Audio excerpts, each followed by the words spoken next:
Well, that's the thing. Most women are covert narcissists. Yeah. Yeah. Right? They're not going to be They're not- malignant yeah. usually. They're going to be covert. They're going to be victimization narcissists, right? They're going to be very, very good in a social setting. Yeah. They're going to be kind, empathetic, charming. They're a chameleon, really, wherever they go, right? And a lot of the times we see situations where we base our judgment on a person's reaction rather than on what led them to that. Yes. And so it's very easy to make that man look crazy and like he deserved whatever was coming to him. Because she's been poking the bear for so long and he had finally exploded. Yeah. You know, so now he's the crazy one. He's the violent one. He's the narcissistic one. When in fact, she's been working her magic this whole time. Welcome back to Relate Right. I'm Elle. And I'm Fab. And here at Relate Right, we're all about relationships and helping you connect better with each other. And today we're going to talk about overcoming toxic women.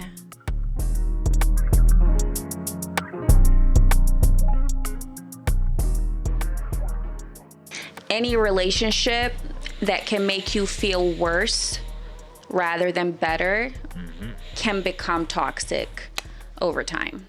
Yeah. And toxic relationships, they're not limited to just romantic. Obviously, it can be a work situation or having to do with a family member. Any situation that's making you feel misunderstood, uncomfortable, emotionally unsafe. Physically himself Exactly. can come from every aspect of the relationship. Exactly. It's all about how that connection makes you feel. And that's really what is the definition of a toxic relationship. Yeah. Something will make you feel like you shouldn't be there. Yeah, for sure. You know? And a lot of the times when we think about toxic relationships, we're thinking exclusive to romantic relationships. We're thinking toxic men. We're not really thinking about toxic women. We're not really thinking that you can be in a relationship and the woman could be the quote unquote abuser. Why we don't think that? It's because the man who's been abused by a woman generally won't say anything, even more than a woman who's been abused by a man. Absolutely. Because in the society, it's not possible. So no one gonna believe you first. That's exactly right. And it's crazy because it happens more often than we think. Yes. Yes. It happens more often than we think. And I think a lot of men don't actually even maybe recognize that this cycle is happening to them. Well, I feel like, just to touch on that, I feel like when you are in the loop, when you are in the toxic relationship, you don't see that it's toxic.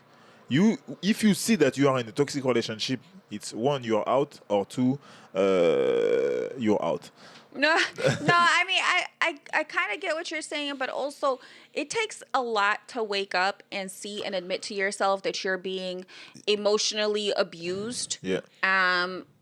Because, I mean, look, not every toxic person is a narcissist and not every toxic person is an emotional abuser. Yes, yes. But they can have some serious toxic traits and none of them feel good for the other person. None of them, over time, it is going to wear people down. It's not going to feel good. Yeah. That's why we call it toxic. Exactly. And it's like, you know, with men, though, I think a lot of times they don't even want to admit it to themselves because societally they're supposed to be the alpha in the relationship. And how can you, as an alpha, be controlled, manipulated, Dominated. Right. By a woman. Ooh. Yeah, I know. It's absolutely super shameful, but it's not. It's not. It's a very, very common. Yeah, and that's why we never, even me, you know, I never was thinking about a woman because when we make research, we saw how women can be toxic, how women can be physically as well abuser. Yeah. And have the same damage, the physical damage on a man as the contrary when it's happened. You know? It's true. It's true. And that is hidden for way longer It than if start, it's yeah, the yeah. other way It had around. to start differently. Of course. Because I feel like as well, just to talk about this, the woman who's gonna be the physical abuser didn't start by just beating you one day when she wake up, and it wasn't like that. Slowly, slowly, slowly. It's the same for the men, but I feel like they will need to have more strategical approach, Yeah, yeah, yeah. because as the men, I would say, is stronger physically, Yep. they need to really be down to let you do everything you want to do. You know? I agree. I think that the process is the same. The process, yeah? The process is the same. It's not differing too much between men and women and how you become toxic or how Yeah, yeah, a yeah. narcissist behaves. The Yeah. only thing is, like you said, is the woman is more strategic. The woman is more patient. Yeah. And she knows how to mimic empathy a lot better. So she's gonna be better at recognizing when to turn it up and when to turn it down Yeah. just in time. And you know what? Now, while we are talking about that, I'm like, he's a toxic. That you don't have more. I don't feel like you have more toxic women than toxic men. That's Yeah, what I yeah, feel. Yeah. But when a woman is toxic, as they know how to control, how to understand their emotional skills, I would say, when they use it in the wrong way, in the Yeah. negative way, it's even more dangerous than a man. That's what I'm thinking. Well, it also impacts people probably more deeply, Deeply. because women are mothers. Yeah. And so as a mother, if you are a toxic person, you're going to be impacting your children. Yeah. You're going to be impacting your husband, whoever else is in your life. Not dissimilar to men. It's just that a woman gives birth. Okay. Yeah. She has a different connection to her To their child. child, yeah. Yeah. And so the depth of the impact is just that little bit stronger than when it's the father doing it. And she's a lot better at manipulating the child. Yes. I think just societally, men have less patience and they're a bit more of the aggressor, whereas a woman, she really is just kind of stalking her prey before she attacks. And it's very subtle. It's very subtle for many years. It usually takes a really long time to realize, oh shit, my mother is toxic, or oh shit, my mom made me feel this way, or I have mommy issues. You don't hear that enough. You don't hear. you don't hear that, People yeah. are always like, oh, I got daddy issues. And people openly say that Yeah. shamelessly these days because it's normal. Yeah. Normal. Normal, yeah. Yeah, normal. But like you said, it's like a snake. You have the venom. Some of them gonna bite you and Right. let you go. You know, and you're gonna die somewhere, and they're gonna find you back. You know, so that's what I mean when I say you never see it coming. Yeah. You know, and you realize it. You realize it years and years and years after, when it's about your mom who's been toxic. Oh, yeah, And yeah. even for the people who are outside, in generally, they will never realize it, because your mom won't be the same with you and Yeah. your friends, Absolutely. and the other people, for example. Absolutely. And when when the mother is toxic and give this toxicity to their child as well give their toxicity to their child and their child and their child. So I do think I literally just was kind of scrolling Instagram right before this, and this guy, he said that the women who have been raised by toxic mothers or parents, when they're given safety and unconditional love, yeah, they and when they're, come out of that and are committed to growth, make the best partners and the best mothers. Like, they will go to war for their family because they didn't know that feeling of safety. But it's only the women who have already done the work, have Break the cycle. yeah, break the cycle. And I just thought that was so relevant for this topic because it is true. Yeah. You can absolutely break these cycles. It's But not. of course. We just talk about certain facts. Yeah, right. But there is always the contrary as well. Yeah. There is the one who have toxic mother, but also didn't take the trait of the toxic mother and realize it even when they were child. Yes.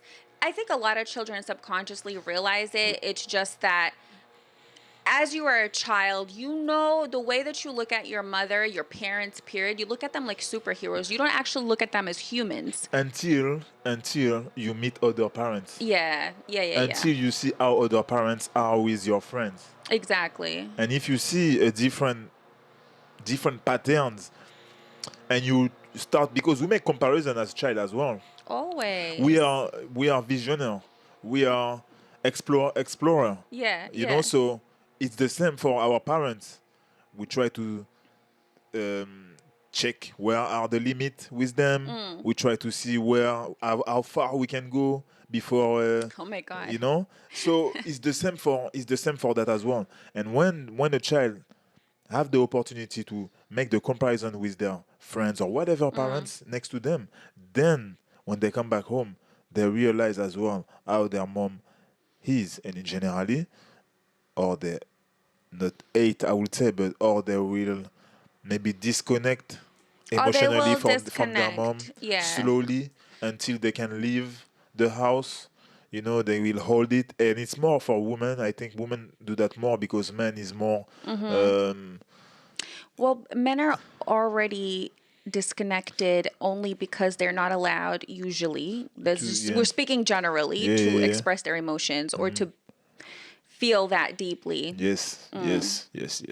Yeah, for women it's very different. Yeah, the woman will slowly, or a female child will slowly start to disconnect at a very early age. And it's not even, I don't know that it's necessarily a conscious decision. It's a subconscious protection mechanism. Because they won't say, "Oh, I'm not going to do this because you're a toxic parent." No, they're not going to say it straight away. But inside them, they know that something that these different patterns or different traits that you have or different habits that you have are not good.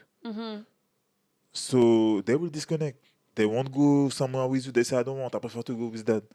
Of course. You know? Of Or course. I prefer to stay home. Or I prefer to go with my friend. Oh, can I go there? They will do it. And, you know, women already start to use their emotional skills against their parents. Absolutely. That's how you create a lot of children who live double lives as well. Because they don't have that trust in their toxic parent. But speaking of toxic women and relationships, let's talk about some traits in a relationship. Red flag. So the first one would be chronic anger. And this is not just like, explosive, angry, yelling, whatever. No, it's not. It could just be moodiness. It could just be like really just volatile behavior. Like 1 minute you're happy, 1 minute you're sad, 1 minute you're angry. But it can happen. Yeah, it can happen for even someone who's not toxic, you know. But you will feel a difference. It will happen all the time. Absolutely. And multiple moment of the day. Yes, and for stupid reasons. Exactly. As well. It's from what I've seen, it's usually any minor inconvenience. Any minor inconvenience is a problem. Is an issue. Nothing is viewed with understanding. Everything is viewed from a perspective of, this is annoying, this makes me angry, this makes me uncomfortable, and you need to solve it for me. You know, it's that really fixed mindset of it's everybody else's and everything else's fault. It's not me, and I don't need to deal with it. And The second one, which kind of I feel like goes hand in hand with the anger part, is chronic sarcasm. And I think being sarcastic can be funny. Yeah. It could be funny. Yeah. But also, it could be very annoying because it's a very negative way to express yourself. If you're constantly sarcastic about things, Yeah. it's a form of passive aggressiveness. It's a strategy to disguise anger. Yes. So that's why it's mixed with the first one. Yes. So you're gonna have a sarcastic comment on something, but it's gonna be to disguise your real intention and or your real mood at this moment. Right. So then you're gonna do it like that. you know. Yeah, and it's like, those women who are like, this is just an example, I think. But those women who are like, oh, I let my man do everything, and everything is all good, but then secretly they don't want him to look good. Yeah. They don't want him to go out.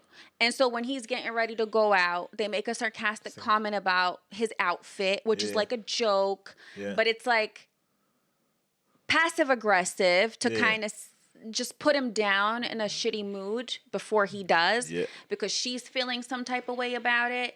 And it's like constant little digs like that. And that's why I say it's to hide their first intention like that.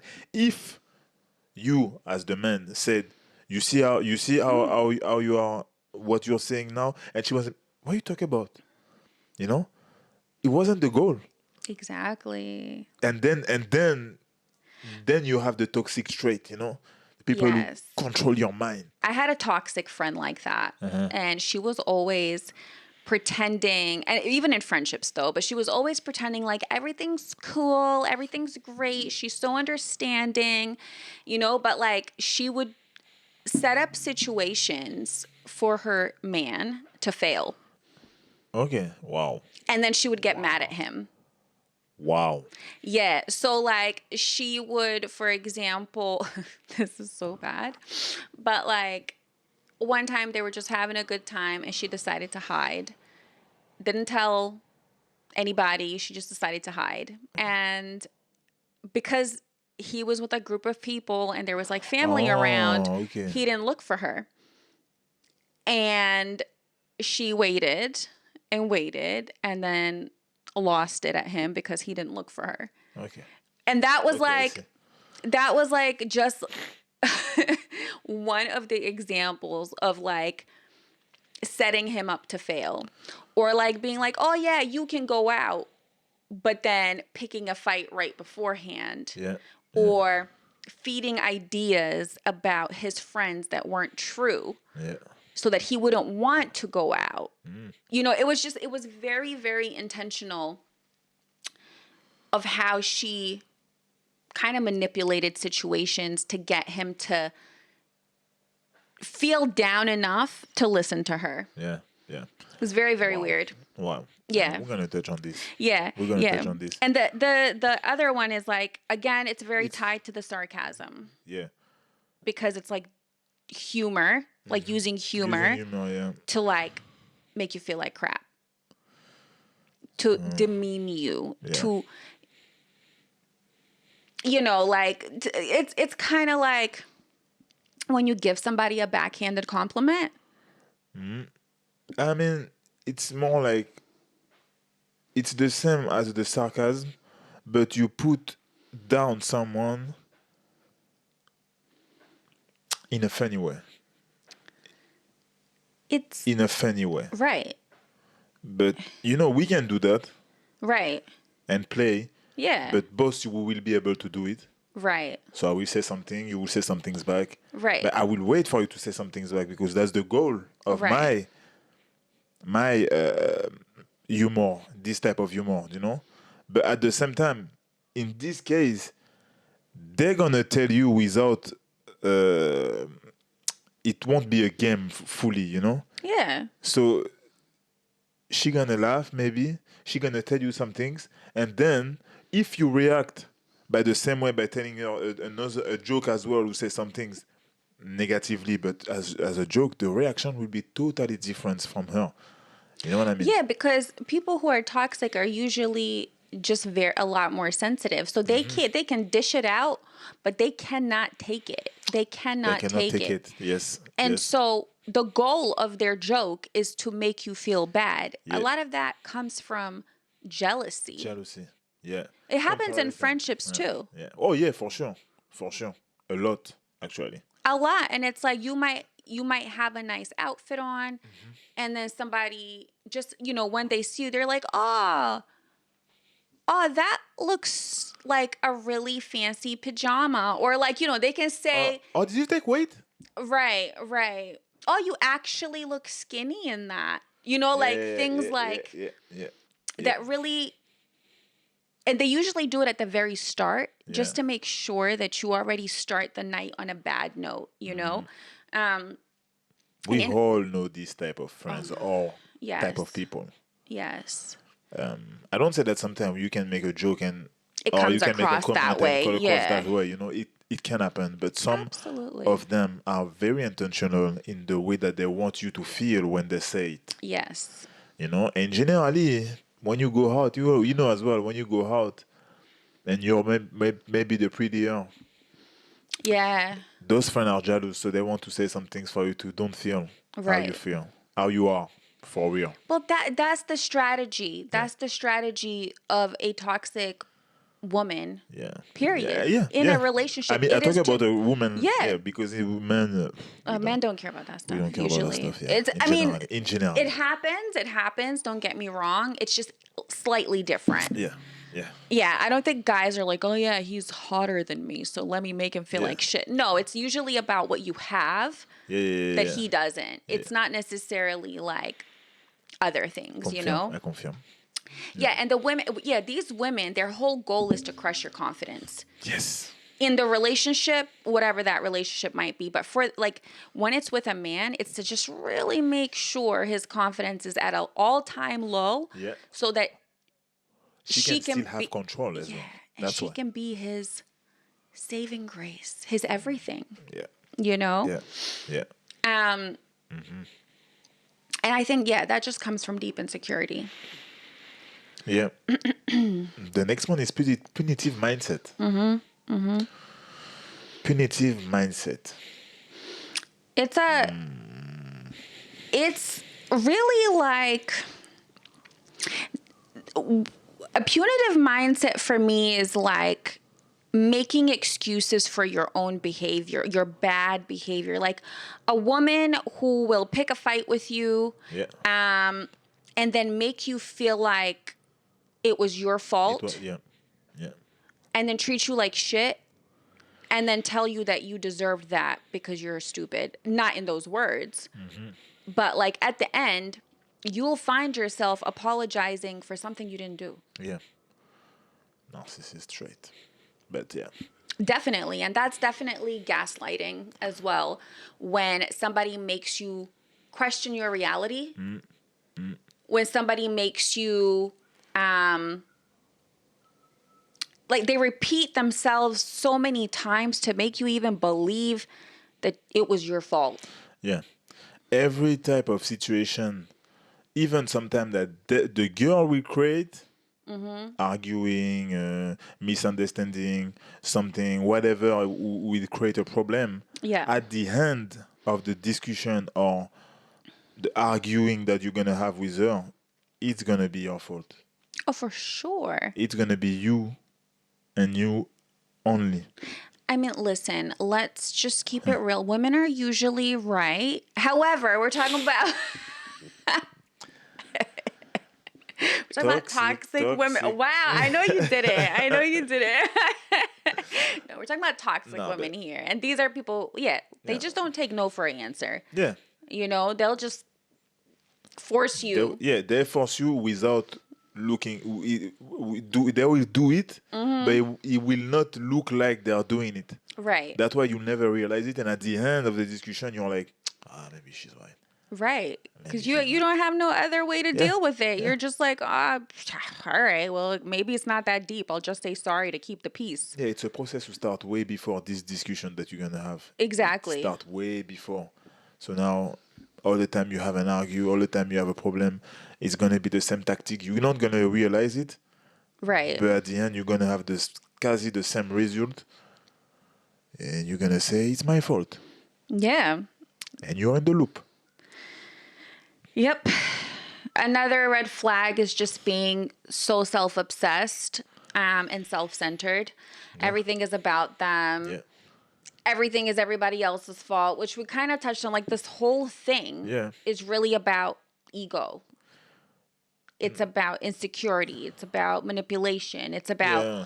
I think it's feeding deeper their than ego. For me, when you are self-centered, Mm. you have to be a little bit toxic. When we talk about relationship, of course you have to talk about yourself. Yeah. But if you have self-centered, it means you only think about yourself. Yeah. So then you become toxic for the relationship. It's just the logic. Well, you can't just think about yourself when there's two of you. You got to think about both Two of and you. more, because sometimes you have child. Right. So two and more. Right. So if just when you say this word, toxicity come with, That's true. you know, and that's why I say it's not. It's more. It's even more than just ego. It's something that, of course, come from trauma from before, but it's deeper than just the ego. It's someone who need to be the center of everything. Someone who need for their to survive in this world, they need to be in the center of everything, because otherwise they feel lost. But that is, it's crazy that you say that, because these women, it's very difficult to pinpoint them, because when we think about self-centeredness, we think about, social media and a girl who's, beautiful and getting all this attention and all this stuff. No, a lot of people who are always the victim, Yeah, who are always on the offense, yeah. who always, there's something always happening to them and it's just them. And then It's because of everything is because they Right. wanted to hurt them, and Right. yeah, that is also the definition of self-centeredness, because it's all about them. yeah, And yeah. every situation, they put themselves in it and take offense to it as well. And so it's just I think kind of like a blind spot for men when they're in a relationship with a woman like that, because they don't see it that way. It's hard to recognize. You were with your friends. You come back. You say you were coming back at 8, and you come back at 8:30. So when you come back, she's gonna tell you, you see, this thing happened because you weren't there. It's your fault. You let me down, and you're gonna be like, shit. You know. Or there is all those situations who look like nothings, but at the same time, it's always the same result. Or Right. it's always the same approach. Yeah. It's because you did that, or it's happened because you wanted to hurt her, or to do some things Exactly. against her. And it can just be as simple as you deciding to go to the gym Yeah, and you working on yourself and her not wanting to. yeah, And then she's going to say, oh, you want to do that because you want to cheat on me. yeah, Or you want to get out the house. It can never be about your wants and needs. yeah, yeah. So it's just it could be as simple as that. Things you don't even literally think of as a manipulation is a manipulation in a toxic relationship. I'm sure, man, in all those different traits that we talk about, experience it, and as we talk about it, recognize it. Yeah, Maybe. for So sure. let us know in the comment. Absolutely. Let us know in the comment Absolutely. if you had some example, or maybe if you remember that, oh shit, that's why my relationship didn't went well. Right. And I mean, look, it's not always your fault. Like, sometimes you're just raised in an environment where there was a person like that. It didn't have to be your mom. Yeah. It could have been your auntie, it could have been Yeah. your grandma, could have been your uncle, your father, your brother, your sister. It doesn't matter. It could have been somebody who left that imprint in you that now you're kind of attracted to those traits without even knowing, Yes. without Yes. even understanding, but it excites you because that chaos is familiar. Chaos is addictive. For sure. That's why we come back and we find we attract the same people all the time. Before to break the cycle, you continue. That's exactly, yeah. You, if you don't learn your lesson in life, the universe will literally send you the same lesson Again over and and again. over Yeah. again. For Yeah. sure. Yeah. For sure. So I have a question for you. Can a woman be narcissistic? Absolutely. Women are less likely to be narcissistic, Yeah. but of course they can. Of course they can. And the thing is, like, NPD, narcissistic personality disorder, is actually quite like a serious diagnosis.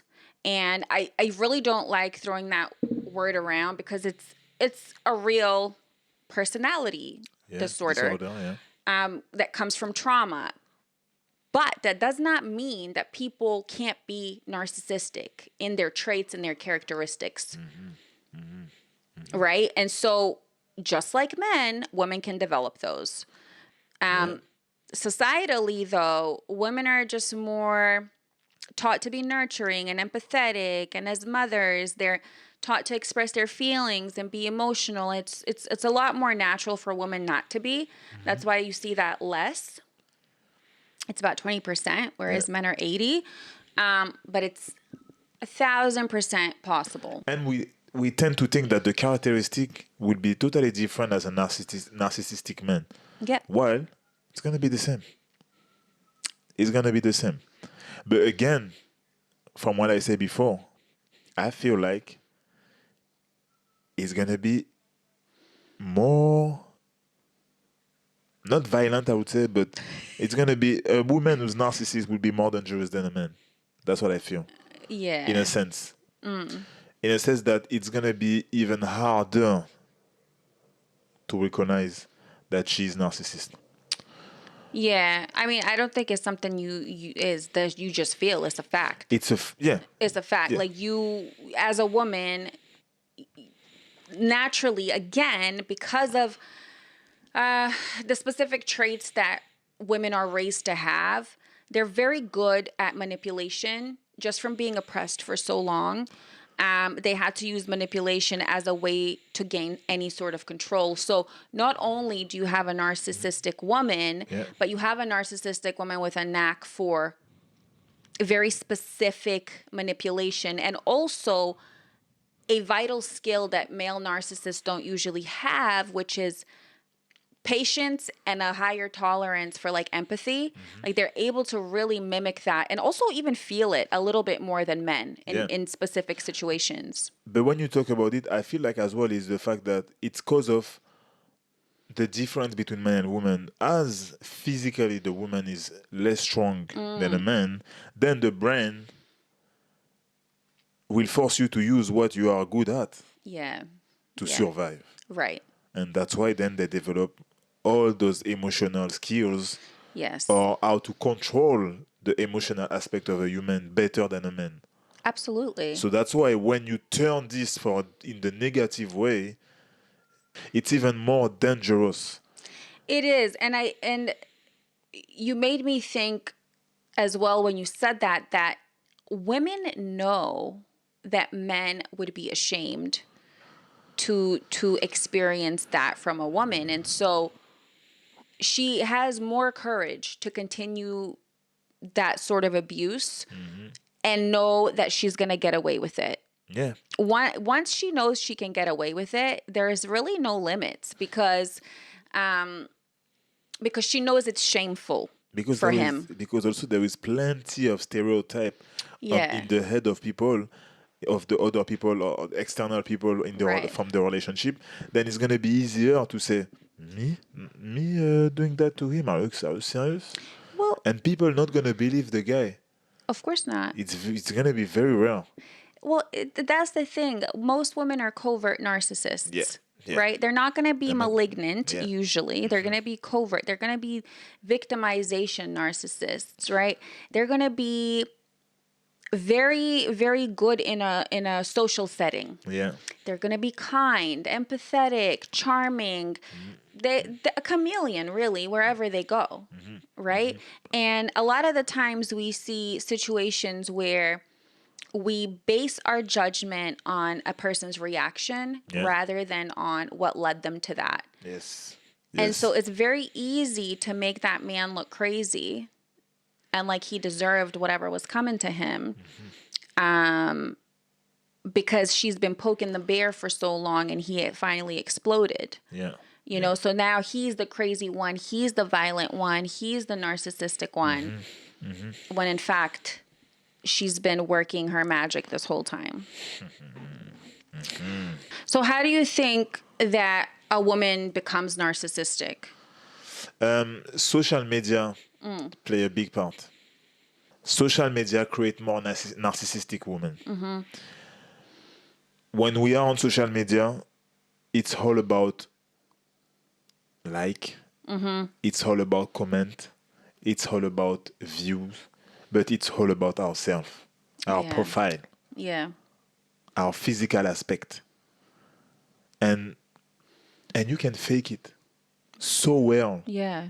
You can show a version of yourself that you are not even 10% every day. Yeah, because that's what you're selling. You're selling the story of the person you want to be.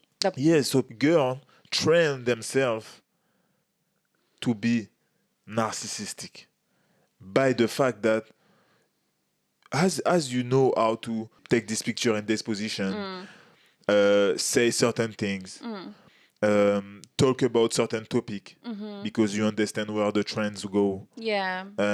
Make certain story, work with certain people, comment or not. All those type of things. If you see, it's like a big game. And after, when you go out in the real world, then you do the same things that you do behind your phone. Yeah. You know? So I feel like it's a big field for the creation of narcissistic, but also for the one who are narcissistic already. You know?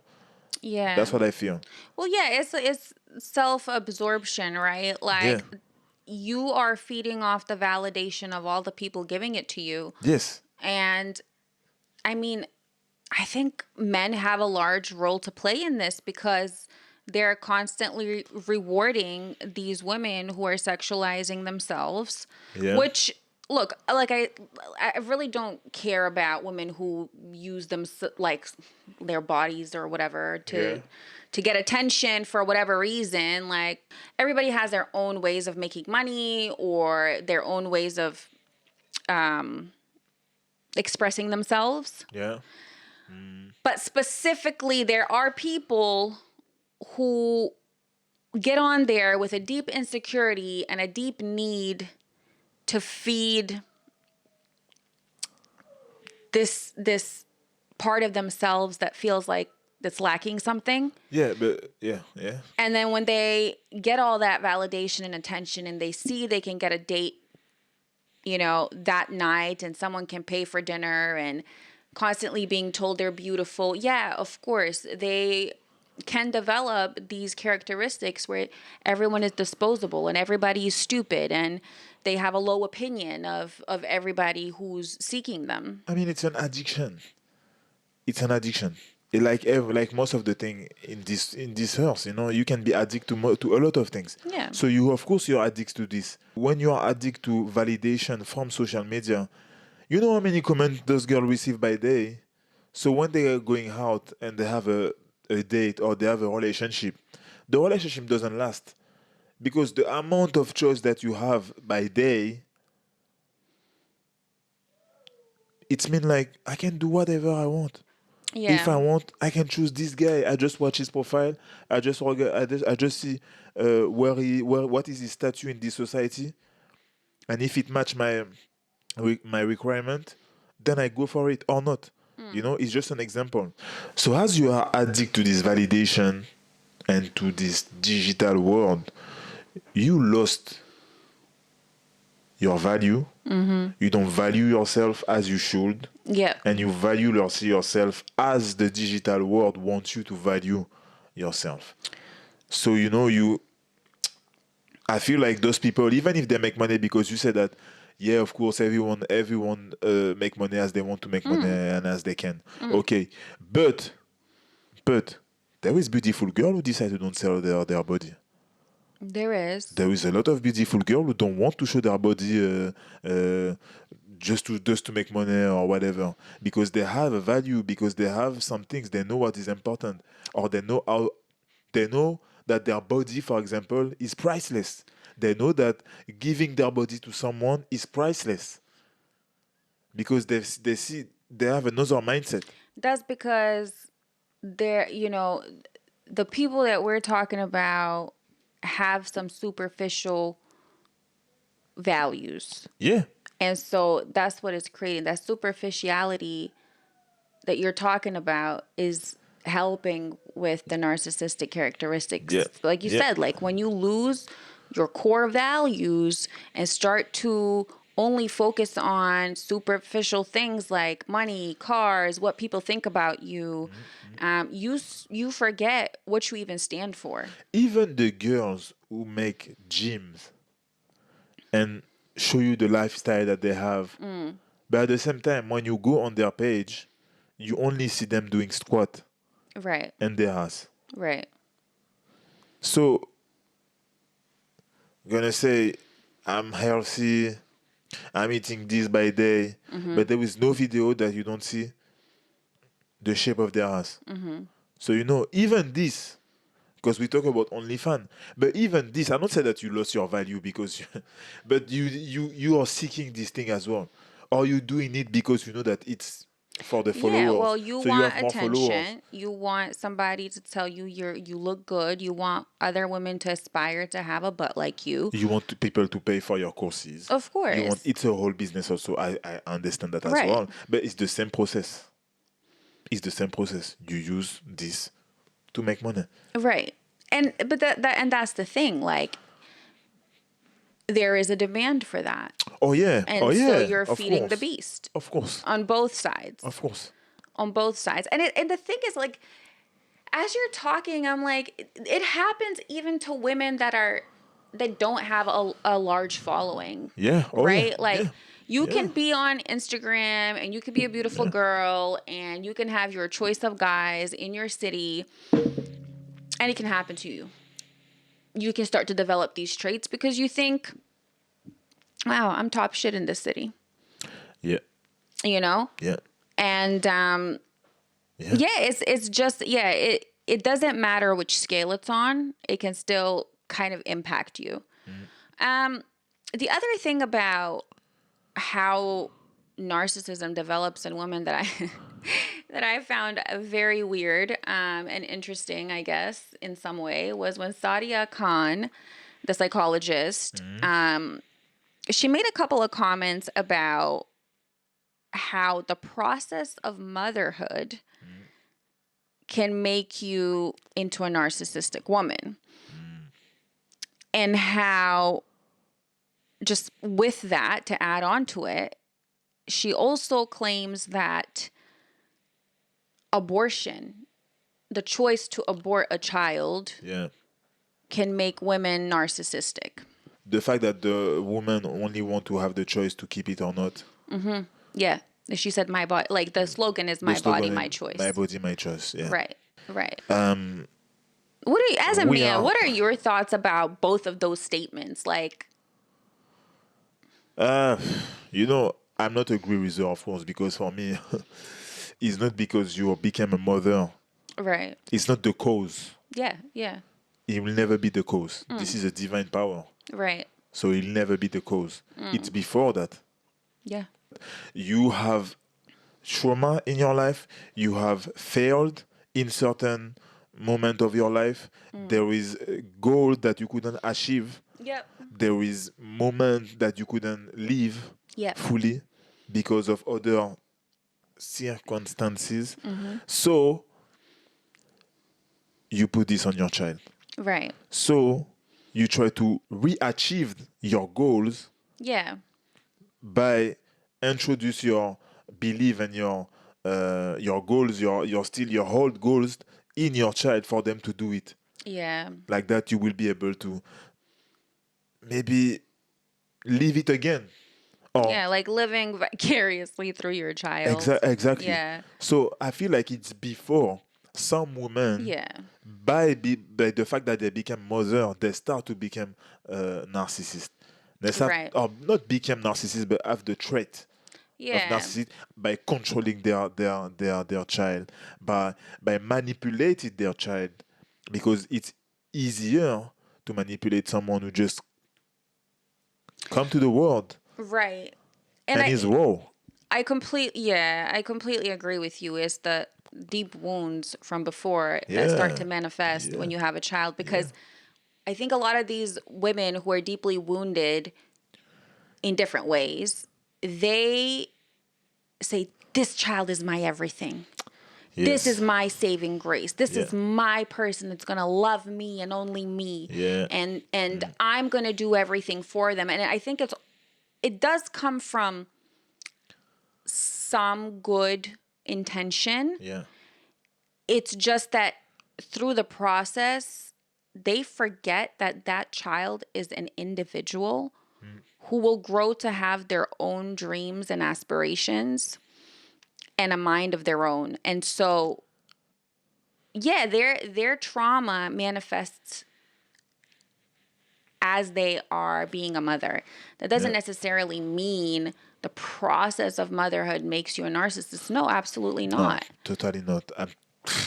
There is some mothers as well who's gonna blame their child, and consciously or unconsciously, for the life that they have had. Yeah. So when the child, and in general it's between a daughter and mother, you can see that the jealousy Right. of a mother, Yeah. It's a real thing. it's a real thing.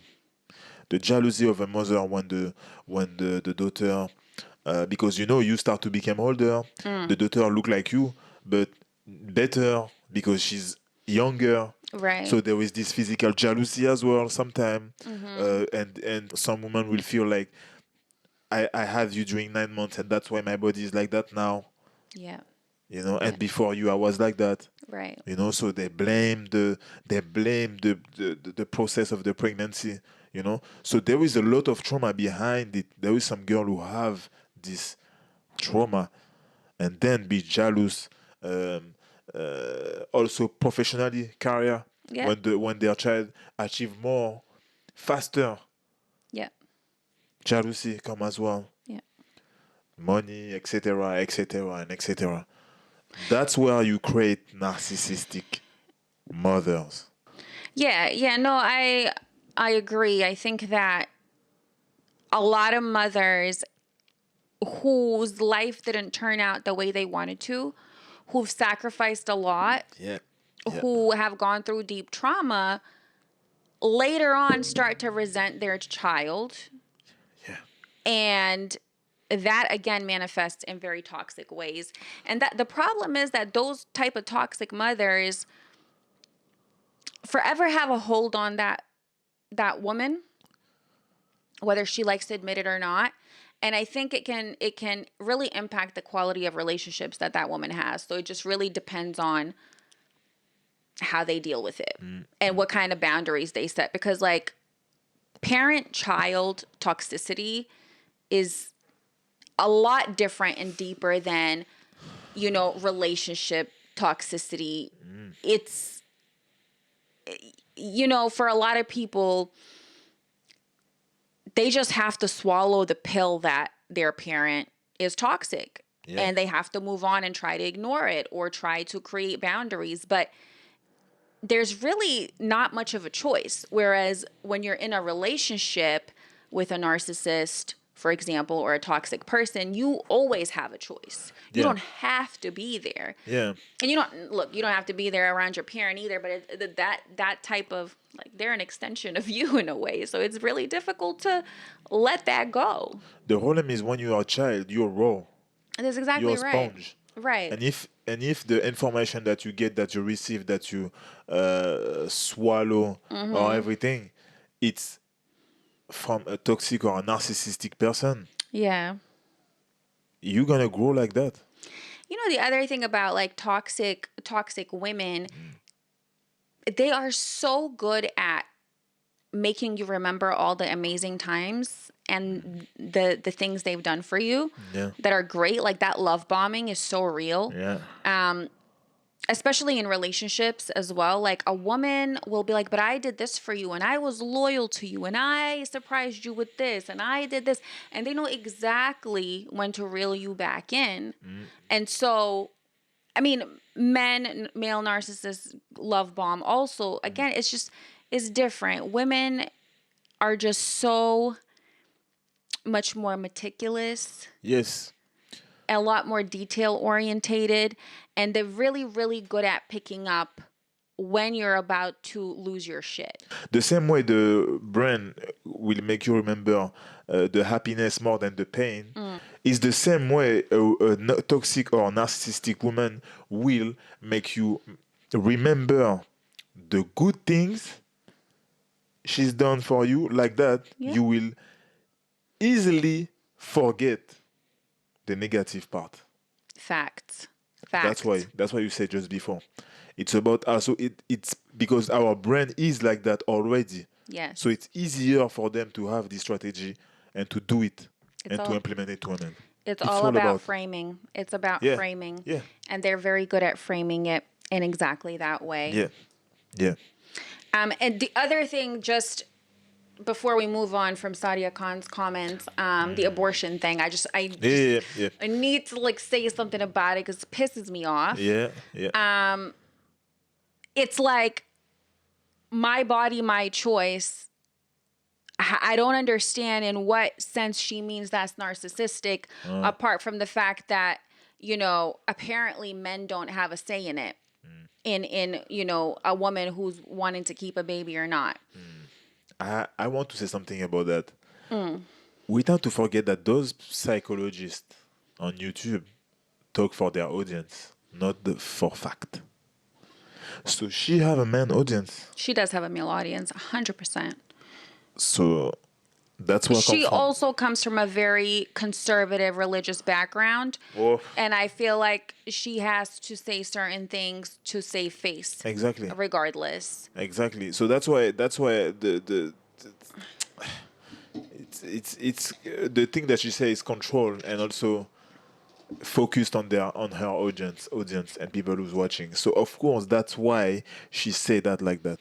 Because of course both people, when you make a child and decision, of course if you are with a man and one of you don't want the child, I feel like the woman still have the last word. She does. Because she's the one who's gonna have the baby. She's the one who's gonna go through the whole process. Exactly. So of course she should have the last word. Listen, at the end of the day, they're trying to say, oh, if a woman keeps a baby to control the man, to keep the man, to get money from the man. Absolutely. There's always exceptions. Yes. There's always toxic women who will do that. Again, it comes from deep insecurity. It comes from a place of, I don't want to lose this man. I think that this man is the one for me. Maybe he's going to change his mind. That's just an immature way of thinking. And I was going to say something about this. Who said that the woman who understands the point of view of a man, right, or the women who gonna keep their child because they want the child, right, and they don't care about what Thank the man. You. If the man don't want it, okay, you're gonna be out of it. Yeah. Who said that there is more women statistically who gonna use this pregnancy to control the man than the woman who really want That's the exactly baby. Right. And that's why as well, that's where I come from the problem with those psychologists who use the data to really say what they want to say. It's because they don't talk for fact. Right. So when she said that, you feel like most of the women will do that to control the men. It's not true. So that's not true. Where you come from? You live in Dubai first. Right. Superficial central. Okay. So let's be real. I mean. So that's why I don't understand. But I understand why she said that. I understand. understand what she said. But that's why we need to be really, really careful when you listen people who talk for their audience and not especially for you. Or for, you cannot talk for everyone, even us. We have our own Yeah. point of view. It can maybe not be yours, but Right. at least we are real. The thing about that I struggle, and this is not a podcast about her, but I struggle with people like her who have been sheltered Yeah. by religious institutions or a way of thinking or through experience. Yeah. From what I know, I don't even think she's a mother. She's married, and she seems to be, from the way she speaks, extremely inexperienced in life. Period, because she was sheltered. It look like. Right. So, okay, cool. Your diagnosis is coming from the patients you seek and from your diploma in psychology. You cannot be a seasoned psychologist based on everybody else's experience. You have to have some life experience of your own outside of your environment. And so I think most women, and she would know that if she had more experience, most women make a conscious decision to keep a child whether a man is involved or not. Now, would she like that he would care and that he would be a part of it if they were in a relationship or a situationship or whatever? Of course she would. Yeah. But it's not a bargaining tool Yeah. unless she's toxic. Yeah. And that happens. Of course it happens. But a lot of the times, women want to be mothers, women are nurturers, and nowadays they are more than capable of taking care of a baby financially by themselves. Yeah. And most of them do it, even if they get child support. So, But the whole thing is about also child support. Right. The whole thing is, it's even not about the fact that she have the choice, it's the fact that the man will have to pay some Right. things. But listen to me. When you find a girl and when you have sex, just for a one night stand or whatever, the risk, it's way more important for the woman than the man. yeah. When you are pregnant and you are in your career or you are working or whatever, you have to start during 9 months. You can lose opportunity, you can lose your life, you can lose everything if you weren't prepared for this.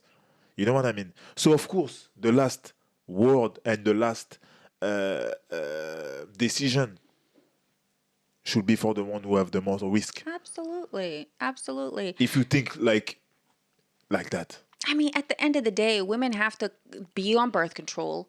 Women have to be the one who make these preparations Yeah. to kind of ensure that this doesn't happen. And so what? Men just show up, have sex, and be gone. And it, like, I don't know. I just think it's a thoughtless thing to say. Yeah. And I also think that, yes, it absolutely can be a toxic, narcissistic trait of a woman to do that, but that's very, very few and far between. Okay, maybe not in Dubai where all the men are rich and all the women are superficial. I don't know. All the women, all the men. Well, Well, you know, listen. it's 10%.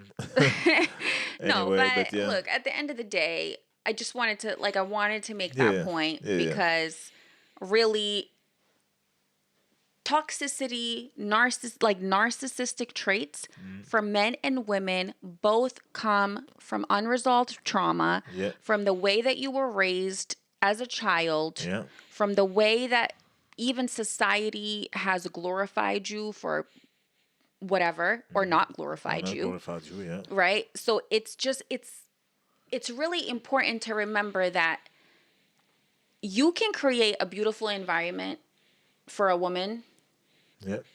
Yeah. for a child, but it's the way children interpret information. Everybody has their own spirit, everybody has their own nature. It's the different traumas they experience and how they deal with it or how they get over it. And it's literally just based on experiences and how you as a person decipher them in your head. Yeah. Yeah. And that's what makes up your personality. So, of course, you can be narcissistic, and it usually stems from childhood. Yeah. Fact. On another token, Dr. Ramani, who is a narcissist specialist psychologist, basically said that we're just going to see more and more female narcissists. Yes, she said that because of the gender roles, and the gender roles now became more equal between men and women. Maybe because they're gonna have more power, more possibility to have their own choices and decide what they want or what they don't want, and have literally the power of leading their life, will make them more narcissistic. I was not agree Okay. with that. Okay.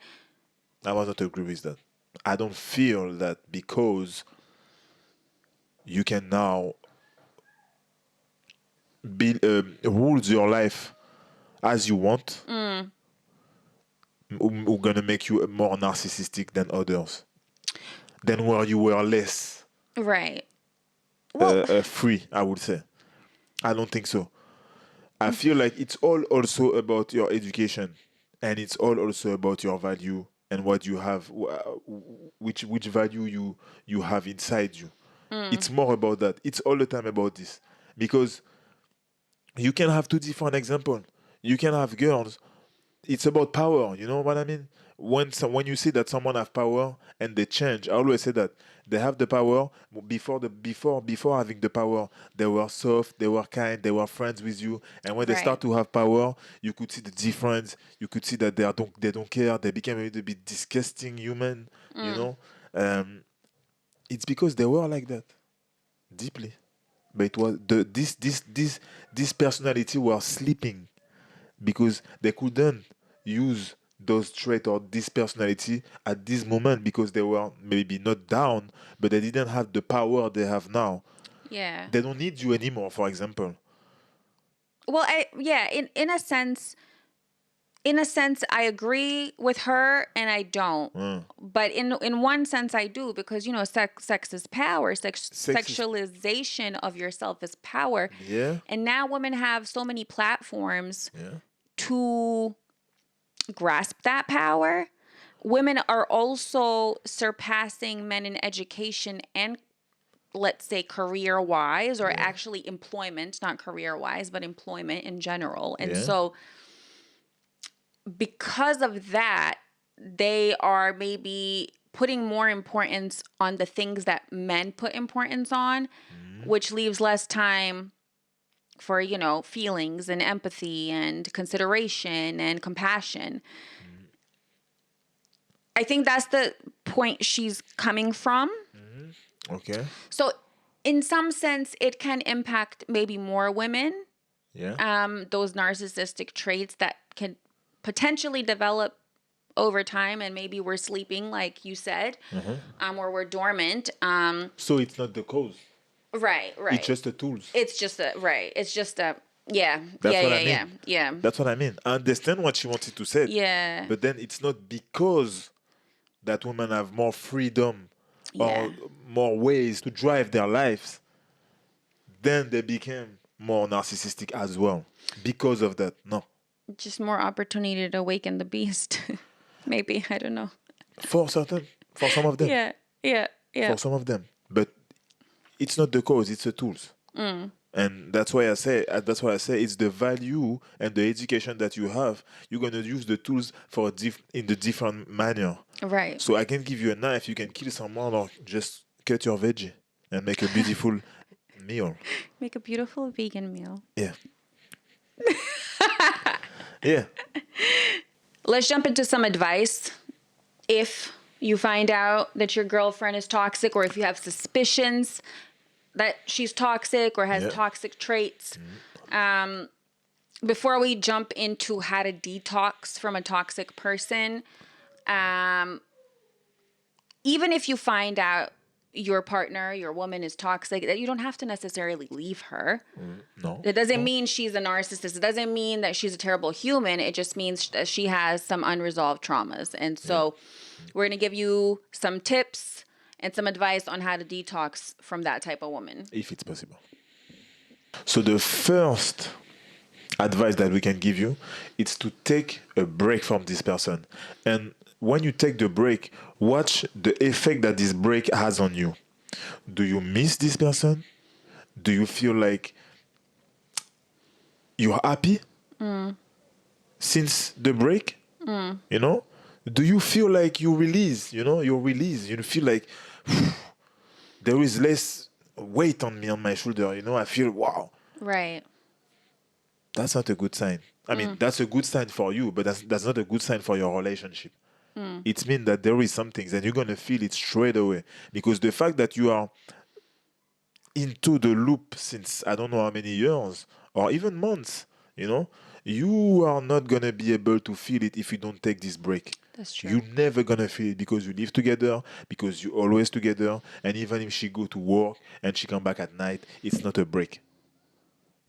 So that's the first advice. Take a break from this person. Find a way to take a break. So the second thing is to create an emotional distance. So obviously this depends on what kind of relationship you have with the person. If this person is your spouse, and you don't obviously want to leave them, what you have to do is put less weight on their opinion so that you're not constantly holding on to everything they say and internalizing it and making it, as big as it is, inside, so that you don't explode. You need to protect yourself. You need to have a protection mechanism to kind of say, hey, listen, this actually isn't about me. It's about them. Yeah. And I just need to understand that they're going through something, and it's manifested in a toxic way. Now, if it's your parent, again, you'd have to set some boundaries. And like I said, everybody wants to have an intimate and close relationship with their parents, but you just have to come to terms with that sometimes you're not going to be able to. And you need to create an emotional distance and maybe even a physical one and really understand how to interact and at which level to interact that's healthy for you, that makes you feel comfortable and good. Yes. If that means seeing them once a week, fine. If that means speaking to them once a month, that's also fine. But you need to do that for yourself. And the third advice will be, you have to ask yourself if you are provoking her, if you are trying to get a reaction from her when you are arguing. We all are arguing in a relationship. It's normal. But the fact that you try to contribute to play the game lead as well to the reaction that she have even more, because even if you weren't contribute to get a reaction from her, she would probably have a reaction, but not that strong, so that's why you need to ask yourself, it's a question that you have to ask yourself, am I the one as well who contribute to this result, to this trait, to the way she react when we have problem or not?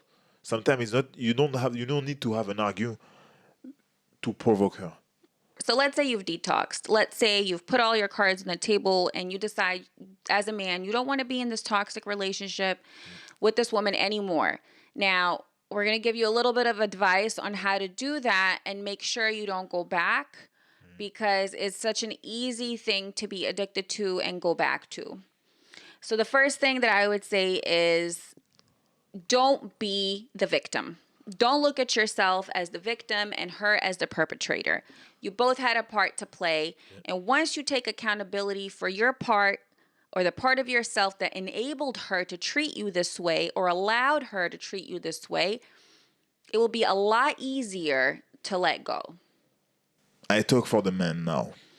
We never ask for help. We never talk to our friends. You need to have a safe friends, a safe family member that you can talk about your problem. When you don't have the solution to go out of a situation, communicate in generally is the first solution to go out of not to go out maybe, but to realize and take a step back as well from the situation just by talking. And you also will be able to have solutions from those people, from your family, but also there is men who also live the same type of relationship, the same type of issues. You have many different group of men as well who have been abused or who have been in toxic relationship. And when you can integrate those groups, you will have different story, different solution, but also you will be able to have confidence. They're gonna give you this confidence to listen. I'm not alone. It's happened to people. I'm not a victim, like she said just before. The only thing that I can do now is work on it. So the other thing that you're going to have to do to make sure that you don't get back into a toxic cycle with a toxic woman is build your VIP. And that's your value, your identity, and your purpose as a man. Every man, every human has to have an identity that they know, that they're sure of, a purpose, and of course know their value. So if you know your value, if you know your worth, if you know who you are, you don't have to know 100%, but you got to start that journey. Yep. You will not get into a repetitive cycle because there is a higher self at this point. And you will start to even attract people who are different, people who are maybe not toxic, people who have healthier, healed energies. Yeah. And lastly, get clear on what you will tolerate or will not. It's a part of what she just said. When you know yourself, when you know your value, you know what you will tolerate or not. You know what work with you or not. You know what you want for your future or not. So then it will be easier to don't attract again a toxic woman. And some final words of wisdom. Leaving a toxic relationship and a toxic environment is so empowering. It actually helps your self-esteem rise, your confidence rise, your self-respect rise, just in the action itself. When you have the strength to leave, all those things start to improve just naturally. The more you stick around in this type of situation, the more you get back into the loop, the lower your self-esteem is, the lower your self-worth, the lower your confidence, to the point where there will be a day when you can't even leave and you don't even know yourself. So my advice is when you make a decision, stick to it, and everything will go up from there. Thank you for joining us today. If you enjoyed this episode, please subscribe, leave a comment, and share it with someone who could benefit. Tune into our next episode. You will not want to miss it. And until next time, fam, take care and nurture your relationships. Read it right.